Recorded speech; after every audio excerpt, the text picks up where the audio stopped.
I'm Dr. Vasu Tolia. I'm a pediatric gastroenterologist, and in my retirement, I have become a visual artist.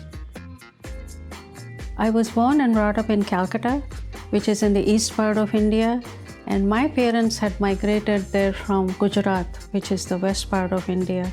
And here I am in US for last 48 years, so you can imagine that my family has been migrating for 2 generations.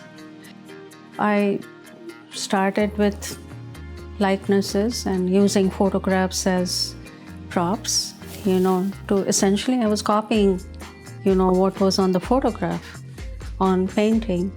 And I kept on doing those kinds of things for about 5 years. And I was happy with them and also wanted to do something more. When I first started drawing, I was, of course, drawn towards my own cultural themes. So I would portray women in elaborate costumes, or saris, or their traditional roles as a housewife or as a glamorous woman. As Indian artist, I also think I have an identity of my own, having assimilated on this scene, that I have evolved from being just a pure traditional Indian person to an Indian residing in America and having acquired things from this country and having mingled with them.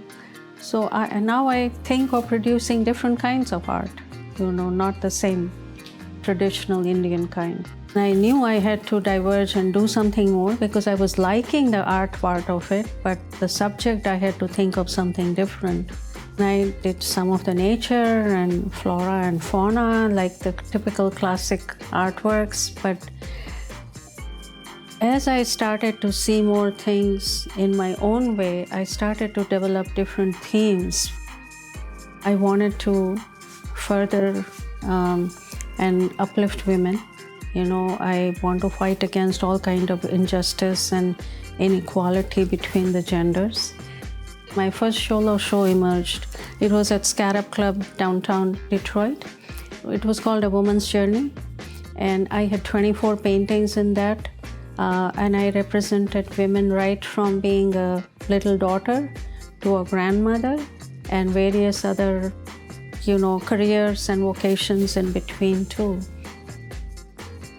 I translated emotions and thoughts on canvas and called it a symphony of sentiments, where I had paintings that represented 30 emotions, and I also produce erasure poems, which are also like artworks, so I had 22 of those. I'm actually enjoying blurring the boundaries of reality with the abstraction and getting away from likeness into these unknown fields. I'm finding it very liberating. As a brown woman, I have always felt subtle discrimination all along my career. I have had to rise above everybody else to be where I am or where I was. I was a tenured professor, and I'm very proud of all that part of my career, but we all know about not just the opportunities, but also like salary discrepancies and everything between men and women and all that. So some of my initial works of art have also been a painting called Ascent, where a woman is climbing steps of the so-called corporate ladder or something. I just want to do whatever I can to make women come to the forefront and get everything they deserve and what is rightfully theirs. Many people who look at my works tell me that I'm a colorist, that I love bright colors and I love to use them in my artworks. And I do feel that, yes, I have used subtle and pastel colors also, but the bright colors do bring some extra sparkle to paintings that I like to see. And I really like to paint only what I like to make. I use colors as a warrior would use a weapon. to make something happen on the canvas or paper or wood, whatever I'm working on substrate.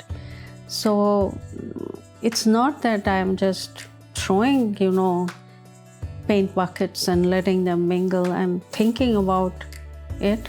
And many times I do it in many layers. Some of my paintings have 15, 20 layers of paints on them, because one transparent color on another can create an entirely different effect. And as I'm blurring some of the outlines, those things mingle and you see things differently than you would just as an opaque layer. I have made things for environmental awareness, and one of my paintings called Awesome Earth, I have personified Earth as a woman, and then I have the mountains and trees and people and houses and water flowing and everything.